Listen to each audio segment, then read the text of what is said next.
అర్జునులు గారు నమస్తే సార్. నమస్కారం అండి. సార్, కాదేది కవితకు అనర్హం అంటారు. అలాగా కొంతమందికి అధికారం అప్పచెప్తే వాళ్ళు దాన్ని సెటిల్మెంట్లు చేసుకోవడానికి వాడుకుని రకరకాల సెటిల్మెంట్లు, ఒకటి కాదు రెండు కాదు, చివరికి ప్రేమ వ్యవహారాల సెటిల్మెంట్లు కూడా చేశారు. అది కూడా సకల కళా వల్లవన్ అని మన కమల్ హాసన్ గారిని అంటాం కదా, అలాగే ఇక్కడ సకల శాఖ మంత్రి అని ఒక ఆయన ఉన్నాడు, ఆయన ఆధ్వర్యంలో. ఏంటి సార్ అసలు ఈ మొత్తం వ్యవహారం? రకరకాల మొరటి సామెతలు కూడా వస్తున్నాయి, మీకే వదిలేస్తాను. మీరే బాగా చెప్తారు నాకన్నా. చెప్పండి సార్, అసలు ఏంటి ఈ మొత్తం వ్యవహారం? ఏమండి, జగన్మోహన్ రెడ్డి వాళ్ళ గ్యాంగ్ గురించి, ఆ సలహాదారుల గురించి చెప్పుకోవాలంటే అనేక సామెతలు ఉంటాయండి. వీళ్ళ వ్యవహార శైలి, వీళ్ళ విధానం ఇవన్నీ చూసిన తర్వాత అంటే మొట్టమొదటిగా సలహాదారుల గురించి చెప్పుకుందాం అనుకోండి. ఊళ్ళలో ఏమంటారంటే అంబలు తాగేవాడికి మీసాలు వచ్చేవాడు ఒకడా అంటారు. ఆడు తాగేది అంబలే, మళ్ళీ ఆడికి ఇంకో మనిషి ఎందుకు మీసాలు వత్తడానికి అంటే అంబలు తాగేటోడు మీసాలు కట్టుకోకుండా పైకి పట్టుకోవడం అన్నమాట.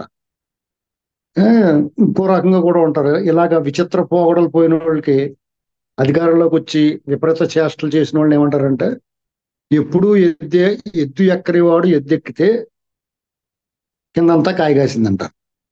అంటే ఎద్దు అనేటువంటిది ఏంటంటే ఊళ్ళో ఎద్దు కరి గద్దె అని దాని అర్థం. ఇలాగ అనేక సామెతలు ఉంటాయి వీళ్ళ మీద. పేనుకు పెత్తనం ఎత్తే తలంతా గొరుగు పెట్టిందంట, ఇలాగ రకరకాలుగా ఉంటాయి. ఇలాంటి వాళ్ళు చూసే వాళ్ళు ఇలాంటి సామెతలన్నీ పుట్టుకొచ్చినాయి. ఎవరో యథాలాపంగా అన్న మాటలు ఈ నానుడిగా మారి సామెతలుగా మారిపోయింది. ఇక్కడ వీళ్ళ అరాచకం, లేకపోతే వీళ్ళ కూల్చివేతలు, విధ్వంసం, అవినీతి, దోపిడీ ఇవన్నీ ఒక పార్ట్ అయితే కిరాయి గ్యాంగులుగా కూడా వ్యవహరించారనేటువంటిది ఈ ఉదంతం చూస్తుంటే, ముంబైకి చెందిన నటివి ఉదంతం చూస్తుంటే అర్థమవుతా ఉంది. ఈ పోలీసు వ్యవస్థను అడ్డం పెట్టుకుని వీళ్ళని అరాచకం చేస్తుంటే అసలు పోలీసు వ్యవస్థ కూడా వాళ్ళలో వాళ్ళు పునఃపరిశీలన చేసుకుని, ఆత్మ పరిశీలన చేసుకుని అసలు మనం ఏం చేసాం, ఏం చేస్తున్నాం, ఏంటి మన పరిస్థితి అని. ఇప్పుడు చేసినోడు అలాగే డబ్బులు కాసుకోవడం దేనికో దానికి ఆ పోస్టింగ్ల కోసం చేసి ఉండొచ్చు. మిగతా వాళ్ళు కూడా దీన్ని అభ్యంతర పెట్టాలి. వాళ్ళు కూడా నోరు మూసుకోవచ్చు. అసలు ఈ కథ ఎక్కడ స్టార్ట్ అయింది, అసలు దీని పూర్వాపరాలు ఏంటి అని ఆలోచిస్తే ఈ దేశంలో ప్రముఖ పారిశ్రామికవేత్త జిందాల్, సజ్జయ్ సజ్జన్ జిందాల్, ఆ జిందాల్ గారి అబ్బాయి అతను. లేకపోతే అది ఒక కొంచెం ఇది ఉంది, కన్ఫ్యూజన్ ఉంది. 60 ఏళ్ళు అంటున్నారు ఆయనకి. వాళ్ళ అబ్బాయి కాదేమో. అసలు ఈ జిందాల్ టోస్ట్ మనకి ఏం తెలుస్తుందండి వీళ్ళ గురించి. వీళ్ళు ఎంక్వైరీ చేస్తే 60 ఏళ్ళు అంటారు. అతను ఈ సినిమా హీరోయిన్ తోటి ఎక్కడో సెట్ అయింది డీల్. వాళ్ళు ఇంచుమించు లివింగ్ రిలేషన్ కింద ఏదో ఫ్లాట్ తీసుకుని పెట్టేస్తారు కదా, అక్కడ ఏముంది బొమ్మల డబ్బులు ఒకటే ఉంది. అలాగే వాళ్ళు ఏదో కలిసి మెలిసి తిరిగారు. ఆ, కొన్నాళ్ళు ఆ అమ్మాయితో కాపురం చేశాడు. తర్వాత ఆ అమ్మాయి సహజంగానే ఏదో మంచి మిఠాయి పొట్టలు లాంటి పార్టీ దొరికింది అనుకుని ఇంకా ఆడితో సెటిల్ అయిపోదాం అనుకుని పెళ్లి చేసుకోమని అడిగి ఉంటుంది. పెళ్లి చేసుకోమనో లేకపోతే ఏదో ఆ లైఫ్ సెటిల్మెంట్ ఏదో కోరుకుంటారు కదా, అలాంటి ఏదో అడిగింది. అడిగితే ఓ బాబు దీన్ని వదిలించుకోవాలరా అనుకుంటారు. అప్పుడు సహజంగానే అబ్బాయి అలాంటి ఏం కుదరదు, పెళ్లి గట్ట అనకూడదు, మన కాలుతల అన్ని చేద్దాం, నీకు ఏం కాలుతాయి పడతాను అని ఉంటాడు. అప్పుడు దానికి ఆ అమ్మాయి మాట మాట పెరిగి చిలికి చిలికి గాలివాన్ అయ్యి అతని మీద రేప్ కేసు పెట్టింది. ఇది ఒక అలవాటు అయిపోయింది. అంటే రెండు వైపులా ఒకటి తప్పు. ఏమన్నా కానీ మహిళల వైపే సమాజం కొంచెం సింపతి ఉంటుంది. లైంగిక దోపిడీకి గురవుతున్నారు అనేటువంటి విషయంలో ఇది సహజం. తప్పు అమ్మాయిది కూడా ఉండి ఉండొచ్చు అక్కడ. ఎలా వదిలించుకోవాలా అని చూస్తున్నప్పుడు అతను అతనుకున్న స్థాయికి ఈ అమ్మాయి మీద కొంత నిఘా పెట్టుంటాడు. ప్రైవేట్ డిటెక్టివ్ లో లేకపోతే ఎవరో ఒకరు ఒక ఏజెన్సీ ద్వారా ఈ అమ్మాయి ఈ కార్యక్రమాలు ఏంటి, ఇంకా ఎవరితోటన్నా సెట్టింగ్ ఉందా, ఆ వంకెట్టి తప్పించుకోవచ్చు, వదిలించుకోవచ్చు అని. ఇది జరిగింది. ఆ క్రమంలో ఈవిడి ఇతనితోటి ఈ అఫైర్ నడుపుతా ఇతని మీద ఈ కేసు పెట్టి మరి వీడు ఎలాగా చెడిపోతాడో ఎంతో కొంత ఇచ్చి వదిలించుకుంటాడు, మళ్ళీ ఇంకో కొత్త పార్టీ కావాలి కదా అన్నట్టుగా ఆవిడ ఇక్కడ మన ఆంధ్రాకి చెందిన కుక్కల నాగేశ్వరరావు కొడుకు ఆ విజయభాస్కర్ అటు ఏదో ఉన్న పేరు ఉంది, విద్యాసాగర్. అతనికి తగులుకుంది. అతను ఎంపీగా ఎమ్మెల్యేగా కూడా పోటీ చేశారు ఆ ఫ్యామిలీ 2014 గట. వాళ్ళు తగులుకుంటే వాళ్ళని వాడు కూడా ఏదో మోజు పడ్డాడు, పోస్ట్ లో ఎక్కడో పెళ్లిలో గెలిచారంట, మొత్తం మీద మోజు పడ్డాడు, డబ్బులే బాగా దోచిపెట్టాడు. ఈ అమ్మాయి రేప్ కేసు పెట్టింది, స్టోరీ ఇతనికి తెలుస్తుంది కదా, ఎవడో చెప్తాడు కదా వచ్చి బాబు నువ్వు జాగ్రత్త బాబు, ఈ అమ్మాయితో కలిసి నువ్వు బాగానే ఎంజాయ్ చేస్తున్నావు కానీ రివర్స్ అవుద్ది, నీకు ఎప్పుడు కాబట్టి మళ్ళీ పెళ్లి గట్రా చేసుకోమంటది, చేసుకోమన్నప్పుడు నువ్వు కాదంటే కేసులే పెడితే చూసుకోరా బాబు అంటే వాడికి గుండె జల్మా. ఎలా వదిలించుకోవాలని చూస్తున్నాడు. అక్కడ అతను ఎలా వదిలించుకోవాలని చూస్తున్నాడు, ఇక్కడ ఇతను ఎలా వదిలించుకోవాలని చూస్తున్నాడు. ఈ మ్యాటర్ వెళ్ళి ఇలా ఉంది బాబు అని చెప్పేసి సజ్జల బాహుబలిలో బిజ్జల ఇతని దగ్గరికి వెళ్ళి చెప్పుకున్నాడు, తన గోడు వెళ్ళబోసుకున్నాడు. వెళ్ళబోసుకుంటే సరే సమయం చూసి మనం మడతెట్టేద్దాంలే అన్నాడు. ఇదే టైంకి యాదృచ్ఛికం దీన్ని. కరెక్ట్గా ఇదే టైంకి ఆ మిట్టాల్ జిందాల్ గారు ఈ ఎంక్వైరీలో పలానాడు తోటి ఈ అఫైర్ ఉంది, ఆడు కూడా మళ్ళాగే బాధితుడు కాబోతున్నాడు కాబట్టి అని వాళ్ళు ఇళ్ళు కలుసుకుని స్కెచ్ రెడీ చేశారు. అంటే ఉభయతారకం ఇద్దరు ఒక్క దెబ్బకి 2 పెట్టలు, ఒక్క సెటిల్మెంట్కి 2 పేమెంట్లు వాళ్ళకి. ఇప్పుడు ఎవరికి ఈ ఆ బాహుబలిలో పెంచాలి వాళ్ళకి. ఇదే సరే ఓకే డన్ అనుకున్నారు, డీల్ మొదలెట్టారు. మరి ఇక్కడ దీన్ని మరి హ్యాండిల్ చేయడం ఎలాగా, ఏం చేయాలి, బొంబాయి వెళ్ళి ఏం పీకలేరు కాబట్టి పబ్లిక్ గా చేయడం లేదు. ఇప్పుడు ఆంధ్రాలో మళ్ళాటి అయితే చేసేస్తారు వీళ్ళు, మనం తింగిరి వాళ్ళని కింద లెక్కేసుకుంది. కానీ ముంబైలో అలాంటివి చేస్తాడు, అంతకన్నా పెద్ద డాన్ దొరికిపోద్దేమో. కాబట్టి ఇది అంతా కూడా గుట్టు చప్పుడు కాకుండా చేయాలి. అప్పుడు ఏం చేశారంటే ఇక్కడ ఆంధ్రప్రదేశ్ లో ఒక కేసు నమోదు చేసి ఏదో చీటింగ్ కేసు పెట్టి, వాళ్ళ చేతిలో పని కదా ఏదో కేసు నమోదు చేస్తారు. వాళ్ళు ఏమన్నా తలుచుకుంటే ఏమన్నా రాజు తలుచుకుంటే దెబ్బలు పొదవన్నట్టు వాళ్ళు తలుచుకుంటే చేసేసారు. చేసేసి ఈ ముఠా కావాలి మరి అంటే వాళ్ళు ఖచ్చితంగా ఈ పోలీసు వాళ్ళు అందరూ వాళ్ళు పనిచేస్తున్నారు కదా, వాళ్ళు ప్రైవేట్ సైన్యం కింద వాడుకున్న డిపార్ట్మెంట్ కొంతమందిని సెలెక్ట్ చేసుకుని వాళ్ళని వాళ్ళకి కిరాయి మోకలు అంటే మెర్సినరీస్ అంటారు వీళ్ళని. ఇటలీలో ఉంటారు వీళ్ళు, కిరాయి సైన్యం. వాళ్ళు యుద్ధాలకి మనకు సైన్యం సరిపోలేదు అనుకోండి, వాళ్ళు తెచ్చుకుంటారు. కొన్ని యుద్ధాలు చిన్న చిన్న దేశాలు ఉంటాయా, వాళ్ళకి యుద్ధాలు చేసినప్పుడు లేకపోతే అల్లర్లు చెలరేగినప్పుడు అవన్నీ చేయడానికి వాటికి వాళ్ళు కొంతమంది కిరాయి సైన్యాన్ని పెట్టుకుంటారు. వాళ్ళ దగ్గరికి వెళ్ళి తెచ్చుకుంటారు అనమాట, మెర్సినరీస్ అంటారు. మరి చాలా ఇంగ్లీష్ మా చూస్తా తెలుసు, మీకు అర్థం అవుతుంది. సిల్వస్టర్ స్టాలోన్, సావజ్ నగర్ ఇలాంటి వాటికి ఒక టీం కింద వెళ్ళి చేసి వస్తూ ఉంటారు. వాళ్ళని బేస్ చేసుకుని ఆ స్టోరీలు అన్నీ ఉంటాయి. ఇలాగా మరి మనకి ఎట్లా తెచ్చుకుంటే కుదరదు కదా, వాళ్ళకి మన భాష అర్థమవుతా ఎవరిని కొట్టేసిపోతారో తెలియదు. అందుకని ఈ ఆంధ్ర వాళ్ళని కరెక్ట్గా వీళ్ళకి ఈ సమస్య ఉంది. పైగా ఆ గ్యాంగ్ లీడర్ కూడా అలాంటి, నేను అలాంటి వాడిని పింకీ అన్నట్టు ఉంటాడు జగన్మోహన్ రెడ్డి.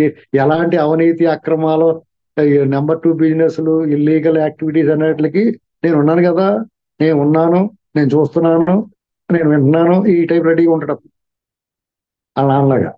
కరెక్ట్ గా వీళ్ళు డీల్ సెట్ అయిపోయి తెచ్చేశారు, ఆ ఫ్యామిలీని మొత్తం తెచ్చేశారు. తెచ్చేసి దాదాపు 18 రోజులు అంటున్నారు, ఇంకా ఎక్కువ రోజులు లేకపోతే అన్నారు, మొత్తం 18 రోజులు వచ్చింది కదా. ఏదో వాళ్ళు కూడా సరిగ్గా తెలపరు, ఏదో ఫిగర్ పడతారు అన్నారు. అది నా అంతా ఉంటారు అందరికీ. వాళ్ళని పెట్టి అక్కడ ఇబ్రహీంపట్నంలో guest house, electrical guest house ఉంటుంది, ఇందిరాగాంధీ గారు కూడా దిగింది అన్నమాట. అలాంటి దాంట్లో ఏ ప్రముఖులు వచ్చినా ఆ గెస్ట్ హౌస్ లో దింపారు, కొండ మీద బ్రహ్మాండంగా ఉంటుంది. అందులో పెట్టి ఇల్లు వాడేశారని చెప్పేసి వస్తున్నాయి వార్తలు. అంటే ఆవిడ ఎలాంటిదైనా వాళ్ళకి ఇష్టానికి వ్యతిరేకంగా బలవంతంగా నిర్బంధించి వాళ్ళతోటి వాళ్ళని అనుభవిస్తే ఖచ్చితంగా అత్యాచారం కింద లెక్క. అంటే రేప్ కేసు నమోదు చేయాలి ఫస్ట్, తర్వాత ఇల్లీగల్ డిటెన్షన్, తర్వాత అక్రమ కేసులు బనాయించి చేశారు. ఇది పబ్లిక్ కి తెలియకుండా చాలా గుట్టు చప్పుడు కాకుండా ఎవరు పైగా వాళ్ళు భౌతికంగా కొట్టి తిట్టి వాళ్ళ ఫ్యామిలీని అంతా దోలు తీర్చేసారు. వాళ్ళు దాన్ని పెట్టేసి ఇలా ఎంత టార్చర్ లేకపోతే వాళ్ళు ఒప్పేసుకుంటారు. వాళ్ళ మీద వచ్చిన కేసు పెట్టేసి లోపల పెట్టేసి తర్వాత ఇవన్నీ మా తప్పు అయిపోయింది బాబు, మీరు ఏం చెప్తే తింటామని ఇలా చేసేసి ఏం చేస్తారు, రోజు బ్రేక్ఫాస్ట్ లో జిలేబీ, తర్వాత రకరకాల పిజ్జాలు, బర్గర్లు, ఫ్రైడ్ రైస్లు, ఇటాలియన్ ఫుడ్ ఇవన్నీ తినే వాళ్ళకి జైల్లో గట్రా పులిహోర అయి పెడితే వాళ్ళు ఉండలేరు కదా. ఎండిపోయిన చపాతీలు వేయింది, అది తినలేరు కదా, గబ్బు ఒప్పేసుకున్నారు. ఇంత టార్చర్ పెట్టిన ఒప్పుకోలేదు కానీ జైల్లోకి వెళ్ళాడు ఒప్పేసుకుంటారు వాళ్ళు. ఆ నిర్బంధం తట్టుకోలేక అప్పుడు వాళ్ళే బెయిల్ ఇప్పించి తరిమేశారు, పంపించేశారు. డీల్ సెట్ అయిపోయింది. ఇక్కడ ఇతను రిలాక్స్ అయిపోయాడు, అక్కడ అతను రిలాక్స్ అయిపోయాడు. జనరల్ ఇద్దరు రిలాక్స్ అయిపోయినండి. జగన్మోహన్ రెడ్డి గారికి నువ్వు చేసిన సహాయానికి పెట్టినే పెట్టాక మాట చెప్తున్నాను, ఇక్కడ ఉక్కు ఫ్యాక్టరీ నేనే పెడతాను అని చెప్పాడు. కట్ చేస్తే జగన్మోహన్ రెడ్డి గారు రెండోసారి ఆ స్టీల్ ఫ్యాక్టరీకి శంకుస్థాపన చేశాడు ఈ ఎలక్షన్ ముందు. గుర్తుందా మీకు? ఎలక్షన్ ముందు ఆయన మళ్ళీ శంకుస్థాపన చేశాడు కడప స్టీల్ కి. అవునండి. అప్పుడు జరిగింది అన్నమాట, దాని ముందు జరిగింది ఈ మ్యాటర్ అంతా. ఉమ్. దీన్ని బట్టి మనం ఏమర్థం చేసుకోవాలంటే, వాడుకోవాలి కానీ పోలీసులు రౌడీలకి వాళ్ళకి మామూలు సెటిల్మెంట్లు అనవసరం డబ్బులు దండగా. అధికారంలో ఉంటే కొంతమంది పోలీసులను సెలెక్ట్ చేసుకుని వాళ్ళని ముఠా కింద తయారు చేసి వాళ్ళతోటి ఏమైనా చేయొచ్చు, చూసుకోండి కావాలితే. రామోజీరావు గారు ఇంటికి వెళ్ళిపోయారు. ఆయన అనారోగ్యంగా ఉన్నాడని తెలిసినా కానీ ఆయన ఇంటికి లేదా వాళ్ళ ఆఫీసుకు సంబంధించి వాళ్ళ కార్యక్రమాలన్నీ స్తంభింపు చేశారు. వాళ్ళు హాస్పిటల్లో బెడ్ మీద ఉంటే వెళ్ళిపోయారు. విచారణకు పిలవడానికి సిద్ధపడిపోయారు. వీలైతే అరెస్ట్ చేద్దామని చూశారు. నెక్స్ట్ రఘురామకృష్ణరాజు గారిని అత్యంత దారుణంగా అసలు ఈ ప్రభుత్వం తాలూకు ఇక్కడ తెలంగాణ ప్రభుత్వానికి ఆ పోలీసులకి స్థానిక పోలీసులకు తెలియజేయకుండా పట్టుకోరు. వీళ్ళ కూడా నోరు మూస్తున్నారు, ఫలితం అనిపిస్తున్నారు. నెక్స్ట్ చంద్రబాబు నాయుడు గారిని అలా అరెస్ట్ చేశారు చూసారా? ఆయన అరెస్ట్ చేసిన విధానం, ఆయన లిఫ్ట్ చేసిన విధానం అంటే చంద్రబాబు నాయుడు గారు ఎక్కడికక్కడ శ్రేణులు అన్నాలను ఆపమన్నాడు కానీ వీళ్ళు ఏం పురమాయించుకోకుండానే తెలుగుదేశం వాళ్ళు అప్పుడున్న ప్రజలందరూ కూడా తిరగబడేవాళ్ళు. చంద్రబాబు గారు ఎందుకు మరి వద్దురా బాబు మనం రూల్ ఆఫ్ లా పాటిద్దాం అన్నది వర్కౌట్ అయింది.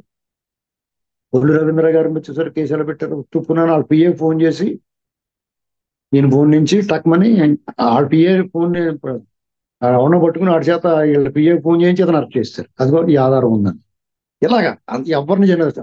అచ్చెన్నాయుడు గారిని, లేకపోతే లోకేష్ గారిని కేసులు, పట్టాభి గారిని, అనేక మందిని ఇలా టార్చర్ చేస్తారు. అంటే వాళ్ళ చేతిలో ఉన్నది వాళ్ళు ఎవరిని కేసు నిలబడతాయా నిలబడవా అన్నది పక్కన పెట్టండి. ఒక టెర్రర్ సృష్టించారు. అంటే state sponsored terror, custodial violence. దీంతో ఎవరైనా బెదిరిపోతారు. ఆఫీసర్లు, అధికారులు కూడా కారిపోయింది వాళ్ళకి. ఎందుకంటే ఎల్వి సుబ్రహ్మణ్యం గారికి ఇచ్చిన ట్రీట్మెంట్, ఏబి వెంకటేశ్వర గారికి ఇచ్చిన ట్రీట్మెంట్, కొంతమంది అధికారులు వీఆర్లో పాడే జీతాలు లేకుండా చేసింది, ఇవన్నీ చూసిన తర్వాత ఎవరు నోరు ఎప్పడానికి సాహసం చేయలేదు. అలాగే ప్రజా సంఘాలు ఎలాగా కూడా వాళ్ళు పక్షపాతంతో ఉన్నారు చాలా మంది. నేటి వామపక్ష భావజాలం ఉన్న ప్రజా సంఘాలతో కూడా జగన్మోహన్ రెడ్డి అరాచకాల మీద నోరెత్తారు. మణిపూర్ గురించి మాట్లాడతారు. ఇక్కడ ఇతర ఎంత దారుణంగా రోడ్డు మీద నడి రోడ్డు మీద అత్యాచారం చేస్తాను గురించి మాట్లాడారు. హైదరాబాద్ లో కొన్ని ఉన్నాయి సంఘాలు, మహిళా సంఘాలు కానీ, ప్రజా సంఘాలు కానీ, ప్రొఫెసర్లు కానీ, అమరావతి అన్నవాడు కానీ, కొంత జర్నలిస్ట్ అని చెప్పుకుని యూట్యూబ్లు చేసి కూడా కానీ, ఇలాంటి వాళ్ళు ఎవ్వరూ మాట్లాడరు. పైగా దానికి ఆ యాలీలు ఎలా చేయలేదు, అమాసనాడు అట్టట్లేదు, పున్ననాడు బూరెట్లేదు అని మాట్లాడతారు. దీన్ని కూడా అసలుగా తీసినాడు. అవసరమైతే వాళ్ళకి ఒక బిస్కెట్ పడచ్చు, ఓ మూట ఏదోటి. ఆ ప్రొఫెసర్ గారి ఇంట్లో పెళ్లి అయితే వాళ్ళే చేస్తారు. ఇలాంటివన్నీ వాళ్ళు ఎవరికి పాడేయాల్సిన వాళ్ళకి పాడేసి ఏం చేయాలనుకున్నది వాళ్ళు చేస్తారు. దాంతో ఈ 5 ఏళ్ళలో చాలా విషయాలు బయటకు రాలేదు. అసలు ఆ మధ్యన ఊరికి ఒక పార్టీ ఆఫీస్ కట్టుకున్నారు ఇంద్రభవనాలు. అది అలా ఎలక్షన్ అయ్యేదాకా రాలేదు, ఎవరికి తెలవలేదు. అమరావతిలో 1200 ఎకరాల భూమి దొప్పించారు. అది ప్రభుత్వ భూమి. అంటే రైతులు ఇచ్చిన భూమి కాకుండా మధ్యలో ప్రభుత్వ భూమి కూడా ఉంటది కదా, ఆ రైతులు ఇచ్చిన భూమి వాళ్ళు దొప్పడం లేదు, ప్రభుత్వ భూమి దొప్పేశారు. ఇసుక, మద్యం అన్నిటిలో వాళ్ళు అదే ఎవడన్నా నోరెప్పితే వాడు గొంతు నొక్కేశారు. ఇలాంటివన్నీ చేసి ఇది బయట రాలేదంటే మనం ఆశ్చర్యపోవాల్సిన అవసరం లేదు. ఇలాగ వీళ్ళు చేసిన దానికి మరి ఇప్పుడు మామూలుగా అయితే ఈ చంద్రబాబు గారు ఈ ప్రభుత్వం కూడా తీసుకోవచ్చు చర్యలు. కారణం తెలుసా మీకు? కడప స్టీల్ ఫ్యాక్టరీ ఆ ఇండస్ట్రీ పెడతానికి అతను రెడీగా ఉన్నాడు కదా, అతని పేరు ఉంది ఇందులో. కాబట్టి అతని పేరు బయటకు వస్తుంది, అతను కూడా దోష అవుతాడు. కాబట్టి ఆ పైన ఉన్న వాళ్ళు కూడా చెప్తారు అని వదిలే, నార్త్ చపాతీ బ్యాచ్ కదా వదిలేమని చెప్తారు. అలాగా శివలింగం మీద తేలిలాగా వీళ్ళు తప్పించుకుంటున్నారు. ఇప్పటికీ కూడా చాలా మంది అనుమాన పడేది ఏంటంటే ఆ మోడీ గారు, అమిత్ షా జగన్మోహన్ రెడ్డి దగ్గర తీసుకున్న మూటలకి గతంలో వాళ్ళు కలిసి పని చేయరు కదా. డెఫినెట్ గా అది ఓపెన్ సీక్రెట్, షేర్ ఉంది వాళ్ళందరికీ. అని ఒకటే చెప్పుకుంటారు చంద్రబాబు గారికి.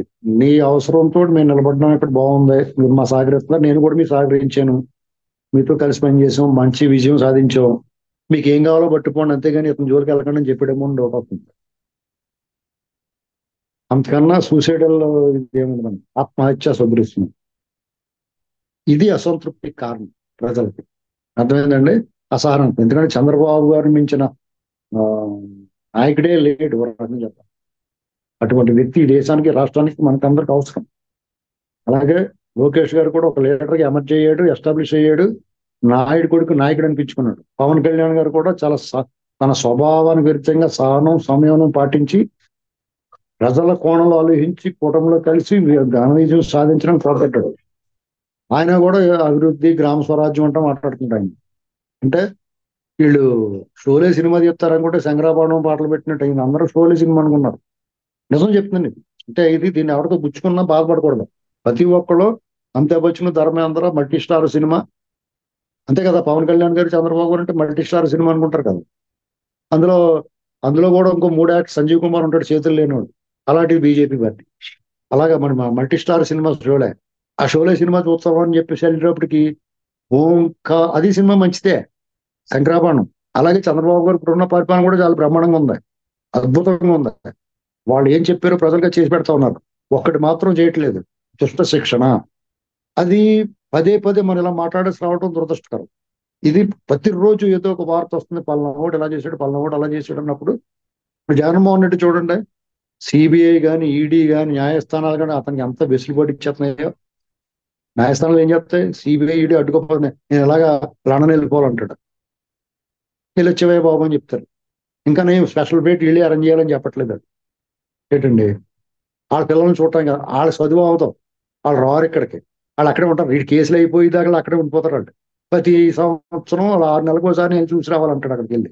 ఇది నిజం. ఇది జైల్లో పేర్లు రద్దు అయిపోయినా కానీ వాళ్ళు స్పెషల్ లీవ్ పెట్టుకుని ఆ పిల్లల్ని కూడా వాళ్ళు ఒక్కడికే ఏంటి స్పెషల్. ఈ వ్యవస్థలో ఈ వ్యవస్థల గురించి మాట్లాడకూడదని వాళ్ళు అందరూ ఆలోచించుకోవాల్సింది ఏంటంటే, ఈ వ్యవస్థలు అందరికీ సమానంగా ఉన్నాయా లేదని ఒకసారి అనుకోండి. అంతే. ఎవరు దేని గురించి అయినా మాట్లాడవచ్చు, మీరు ఏమైనా చేసుకోండి. చాలా దుర్మార్గం ఉంది వ్యవహారం.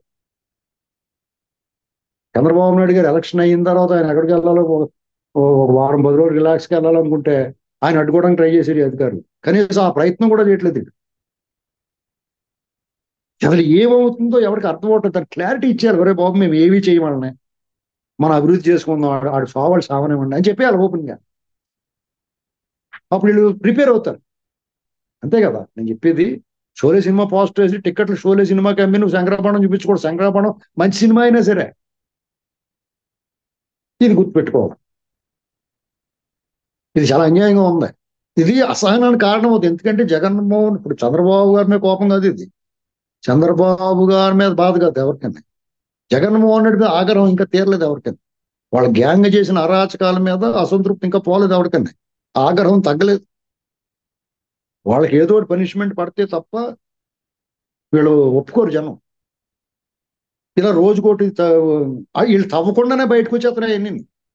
ఇక్కడ విశేషం ఏంటంటే వీళ్ళు ఏమీ ప్రయత్నం చేయకుండానే ఆ పండు పుచ్చిపోయి పురుగట్టేసి బయటకు వచ్చేస్తున్నాయి పురుగులు ఒకటిని. ఒకడు అశ్లీలం, అక్రమం, అవినీతి, ప్రముఖ పురాణాలు ఎలా వచ్చేస్తున్నాయి చూసారో బయటకు. ఆళ్ళని కొట్టేసుకుని బయట చెప్పేసుకుంటున్నారు.